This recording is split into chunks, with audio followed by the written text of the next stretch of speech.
Hello বন্ধুরা, তো আপনি হোয়াটসঅ্যাপে স্টোরি দেন। তো আপনি যাকে দেখানোর জন্য, যে পার্সনকে দেখানোর জন্য আপনি স্টোরিটা দিচ্ছেন, সে কিন্তু দেখে, তার সাথে সাথে কিন্তু আপনার হোয়াটসঅ্যাপে যারা কানেক্ট আছে প্রত্যেকেই দেখে। তো আমি একটা এমন সেটিং বলবো যাতে কিনা কিন্তু আপনার সেই একজন পার্সনই দেখতে পারবে, আর কেউ দেখতে পারবে না। আপনি সবাইকে হাইড করতে পারবেন, শুধুমাত্র যাকে দেখানোর দরকার তাকেই দেখাতে পারবেন।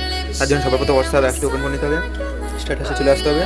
স্ট্যাটাসে আসার পর এখানে থ্রি ডট ক্লিক পাবেন, এখানে ক্লিক করবেন, হোয়াটসঅ্যাপ প্রাইভেসি, এখানে ক্লিক করবেন।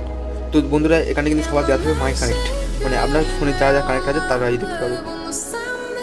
এখানে কিন্তু প্রত্যেকের কিন্তু মাই কানেক্টেড দেওয়া থাকে, এখানে কিন্তু প্রত্যেকে দেখতে হবে। তারপর একদম সবার নিচে দেখতে পাবেন অনলি শেয়ার উইথ, মানে আপনি যাকেই দেখাতে চান শুধু সেই দেখতে পাবেন। এখানে ক্লিক করবেন, ক্লিক করার পর আপনি এখানে ক্লিক করবেন। এখানে ক্লিক করার পর কিন্তু বন্ধুরা আপনি যাকে সিলেক্ট করবেন সেই ব্যক্তি কিন্তু দেখতে পাবে। তো আমার এখানে দুজন সিলেক্ট করা আছে, এই দুজন ব্যক্তি কিন্তু দেখতে পাবে, তাছাড়া কিন্তু আর দেখতে পাবেন না। তো বন্ধু, টাটা, বাই বাই। নেক্সট ভিডিওতে এরকম ভালো ভালো ভিডিও পেতে অবশ্যই